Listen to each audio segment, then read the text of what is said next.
WXCO 98.9, Wausau's real news and great conversation. Here's your Daily News Roundup.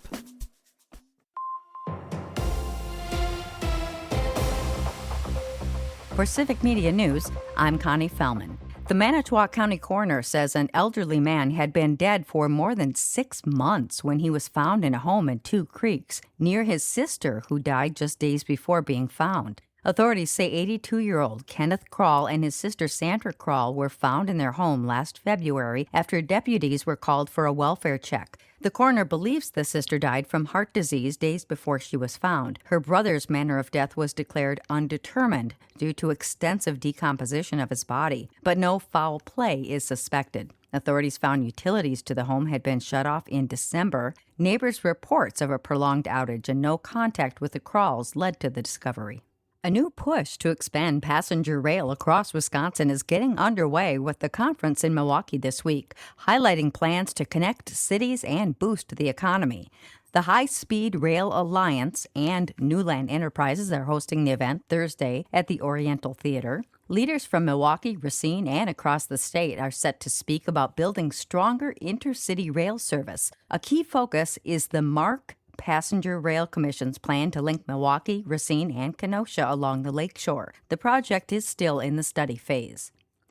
Proposed federal budget cuts may impact everything from drinking water to disaster response in Wisconsin, and state leaders are raising concerns. Governor Tony Evers is asking Congress to reject parts of President Trump's 2027 budget proposal. He says the plan could scale back funding for rail projects, housing programs, and emergency response systems. Critics of the proposal warn it could strain local resources, while supporters say it aims to reduce federal costs. The debate comes as Congress works to finalize the budget by October. The Democratic primary for Wisconsin governor got a bit smaller yesterday. Missy Hughes, the former head of the Wisconsin Economic Development Corporation, suspended her campaign and endorsed Lieutenant Governor Sarah Rodriguez. In a joint press conference with Rodriguez yesterday, Hughes said it was time for a choice to support the candidate for governor who has the best chance of defeating the leading Republican candidate, U.S. Representative Tom Tiffany.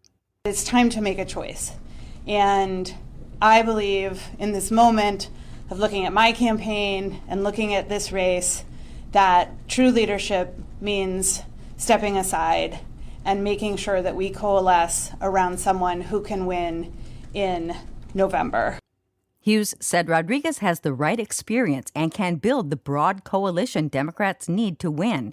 In addition to Rodriguez, 5 Democratic candidates remain in the race for governor. When asked during the press conference whether any of them should follow her lead and drop out of the race, Hughes said 100%. The winner of the Democratic primary will likely face Tiffany, who's spent millions on television ads in recent months. The primary is set for August 11th.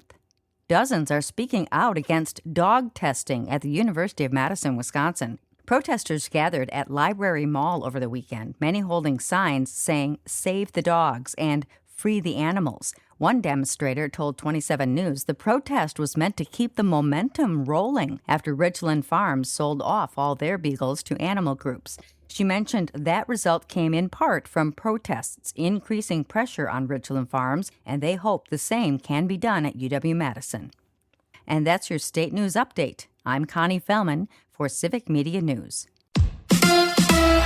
Giannis to Miami. Hi, I'm Mike Clemens with Sports NBA. The Bucks trading Giannis Antetokounmpo and Bobby Portis to the Miami Heat. ESPN Shams Charania. This was a 13-month trade saga for Giannis Antetokounmpo and the Milwaukee Bucks. Just to put it plainly, Giannis felt like his time was up with the Bucks a calendar year ago. The Bucks at every turn did everything they could to try to keep him. They fought this right until the end. In return, the Bucks get 4 players from the Heat, including Milwaukee native Tyler Hero and Miami's first-round pick tonight in the draft, 13th overall. More on the trade online at civicmedia.us. Baseball, the Brewers in Cincinnati tonight to take on the Reds. The Crew winning last night 2-1 in 10 innings. Brandon Woodruff pitched a perfect game into the 6th after missing the past 2 months with an injury. Yeah, I just was really happy for him and really happy for our team. That's Pat Murphy with Sports on Mike Clemens. It is going to be mostly sunny today with a high in the mid-70s this afternoon. Tonight, scattered showers, maybe an isolated thunderstorm with temperatures dropping into the low to mid-50s. Tomorrow, scattered showers and thunderstorms with a high in the low 70s. I'm meteorologist Sean Cable. That's your Wausau News Roundup from WXCO. Find more news anytime at WXCO.FM. Subscribe to this podcast on Spotify, Apple, or wherever you find your podcasts.